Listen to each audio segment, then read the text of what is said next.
السلام علیکم دوستوں، میں ہوں ناز اور میں آپ کو بتاتی ہوں میرے محمد مصطفیٰ صلی اللہ تعالیٰ علیہ وآلہ وسلم کی زندگی کا سفر، اور اس میں سب سے پہلا پارٹ ہے زمزم کی کھدائی۔ تو آئیے شروع کرتے ہیں۔ حضرت ابراہیم علیہ السلام کے بیٹے حضرت اسماعیل علیہ السلام کے 12 بیٹے تھے۔ ان کی نسل اس قدر ہوئی کہ مکہ مکرمہ میں نہ سما سکی اور پورے حجاز میں پھیل گئی۔ ان کے ایک بیٹے کیدار کی اولاد میں عدنان ہوئے۔ عدنان کے بیٹے معد اور پوتے کا نام نزار تھا۔ نزار کے 4 بیٹے تھے، ان میں سے ایک کا نام مزر تھا۔ مزر کی نسل سے قریش بن مالک پیدا ہوئے، یہ فہر بن مالک بھی کہلائے۔ قریش کی اولاد بہت ہوئی، ان کی اولاد مختلف قبیلوں میں بٹ گئی۔ ان کی اولاد سے کشی نے اقتدار حاصل کیا۔ کشی کے آگے 3 بیٹے ہوئے، ان میں سے ایک عبد مناف تھے، جن کی اگلی نسل میں ہاشم پیدا ہوئے۔ ہاشم نے مدینہ کے ایک سردار کی لڑکی سے شادی کی، ان کے یہاں ایک لڑکا پیدا ہوا، اس کا نام شیبہ رکھا گیا۔ یہ پیدا ہی ہوا تھا کہ ہاشم کا انتقال ہو گیا۔ ان کے بھائی مطلب مکہ کے حاکم ہوئے۔ ہاشم کا بیٹا مدینہ منورہ میں پرورش پاتا رہا۔ جب مطلب کو معلوم ہو گیا کہ وہ جوان ہو گیا ہے تو بھتیجے کو لینے کے لیے خود مدینہ گئے۔ اسے لے کر مکہ مکرمہ پہنچے تو لوگوں نے خیال کیا یہ نوجوان ان کا غلام ہے۔ مطلب نے لوگوں کو بتایا یہ ہاشم کا بیٹا اور میرا بھتیجا ہے۔ اس کے باوجود لوگوں نے اسے مطلب کا غلام ہی کہنا شروع کر دیا۔ اس طرح شیبہ کو عبد المطلب کہا جانے لگا۔ انہیں عبد المطلب کے یہاں ابو طالب، حمزہ، عباس، عبداللہ، ابو لہب، حارث، زبیر، زرار اور عبد الرحمن پیدا ہوئے۔ ان کے بیٹے عبداللہ سے ہمارے نبی حضرت محمد صلی اللہ علیہ وسلم پیدا ہوئے۔ عبد المطلب کے تمام بیٹوں میں حضرت عبداللہ سب سے زیادہ خوبصورت اور سب سے زیادہ پاک دامن تھے۔ عبد المطلب کو خواب میں زمزم کا کنواں کھودنے کا حکم دیا گیا، یعنی حضرت اسماعیل علیہ السلام کے اس کنویں کو قبیلہ زرہم کے سردار مجاز نے پاٹ دیا تھا۔ قبیلہ زرہم کے لوگ اس زمانے میں مکہ کے سردار تھے، بیت اللہ کے نگراں تھے۔ انہوں نے بیت اللہ کی بے حرمتی شروع کر دی۔ ان کا سردار مجاز بن عمرو تھا، وہ اچھا آدمی تھا۔ اس نے اپنے قبیلے کو سمجھایا کہ بیت اللہ کی بے حرمتی نہ کرو، مگر ان پر اثر نہ ہوا۔ جب مجاز نے دیکھا کہ ان پر کوئی اثر نہ ہوتا تو قوم کو اس کے حال پر چھوڑ کر وہاں سے جانے کا فیصلہ کیا۔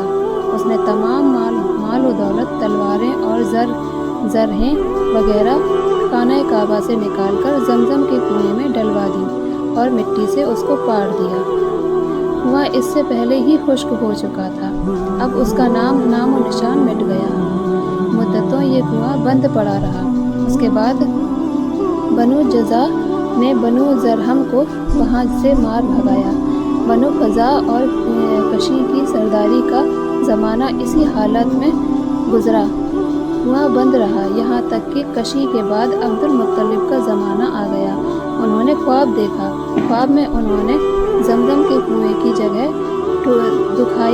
دکھائی گئی اور اس کے کھودنے کا حکم دیا گیا۔ حضرت علی رضی اللہ تعالیٰ عنہ سے روایت ہے کہ عبد المطلب نے بتایا، میں حجر اشود کے مقام پر سو رہا تھا کہ میرے پاس ایک آنے والا آیا۔ اس نے مجھ سے کہا طیبہ کو کھودو۔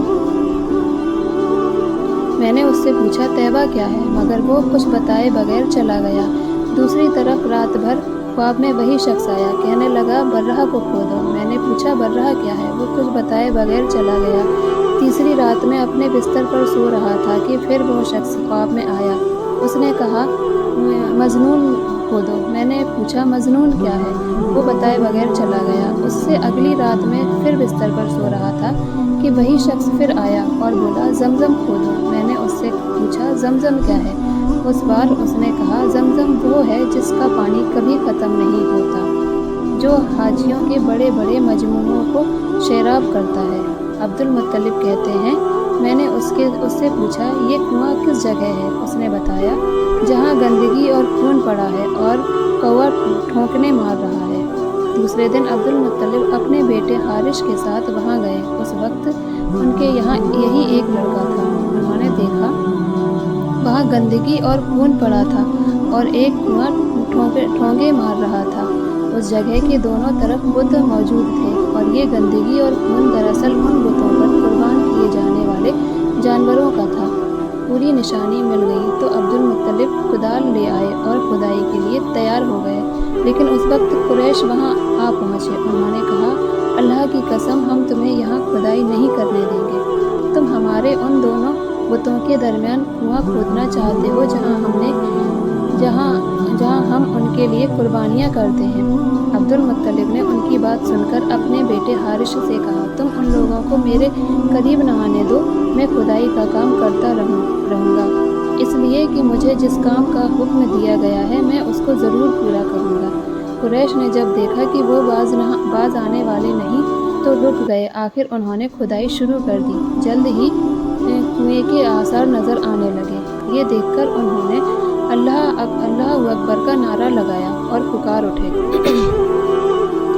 یہ دیکھو یہ اسماعیل علیہ السلام کی تعمیر ہے۔ جب قریش نے یہ دیکھا کہ انہوں نے کنواں تلاش کر لیا تو ان کے پاس آ گئے اور کہنے لگے عبد المطلب اللہ کی قسم یہ ہمارے باپ اسماعیل علیہ السلام کا کنواں ہے اور اس پر ہمارا بھی حق ہے، اس لیے ہم اس میں تمہارے شریک ہوں گے۔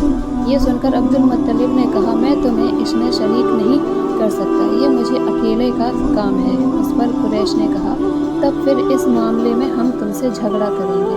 عبد المطلب بولے کسی سے فیصلہ کروا لو۔ انہوں نے بنو سعد ابن حزیم کی کہانیاں سے فیصلہ کرانا منظور کیا۔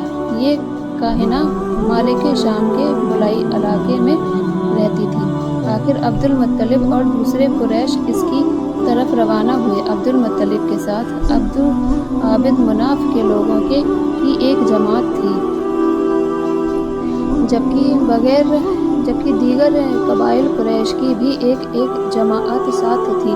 اس زمانے میں ملک حجاز اور شام کے درمیان ایک بیابان میدان تھا، وہاں کہیں پانی نہیں تھا۔ اس میدان میں ان کا پانی ختم ہو گیا، سب لوگ پیاس سے بے حال ہو گئے، یہاں تک کہ انہیں اپنی موت کا یقین ہو گیا۔ انہوں نے قریش کے دوسرے لوگوں سے پانی مانگا لیکن انہوں نے پانی دینے سے انکار کر دیا۔ اب انہوں نے ادھر ادھر پانی تلاش کرنے کا ارادہ کیا۔ عبد المطلب اٹھ کر اپنی سواری کے پاس آئے، جو ہی ان کی سواری اٹھی اس کے پاؤں کے نیچے سے پانی کا چشمہ ابل پڑا۔ انہوں نے پانی کو دیکھ کر اللہ اکبر کا نعرہ لگایا، پھر عبد المطلب سواری سے اتر آئے، سب نے خوب شیر ہو کر پانی پیا اور اپنے مشکیزے بھر لیے۔ اب انہوں نے قریش کی دوسری جماعت سے کہا آؤ تم بھی شیر ہو کر پانی پی لو۔ اب وہ بھی آگے آئے اور خوب پانی پیا۔ پانی پینے کے بعد وہ بولے اللہ کی قسم اے عبد المطلب یہ تو تمہارے حق میں فیصلہ ہو گیا، اب ہم زمزم کے بارے میں تم سے کبھی جھگڑا نہیں کریں گے۔ جس ذات نے تمہیں اس بیابان میں شراب کر دیا وہی ذات تمہیں زمزم سے بھی شراب کرے گا، اس لیے یہیں سے واپس چلو۔ اس طرح قریش نے جان لیا کہ اللہ تعالیٰ عبد المطلب پر مہربان ہے، لہٰذا ان سے جھگڑنا بے سود ہے اور کاہنہ کے پاس جانے کا کوئی فائدہ نہیں۔ چنانچہ سب لوگ واپس لوٹے۔ واپس آ کر عبد المطلب نے پھر کنویں کی کھدائی شروع کی۔ ابھی تھوڑی سی کھدائی کی ہوگی کہ مال دولت، تلواریں اور زمین اور زرہیں نکل آئیں۔ اس میں سونا اور چاندی وغیرہ بھی تھا۔ یہ مال و دولت دیکھ کر قریش کے لوگوں کو لالچ نے آ گھیرا۔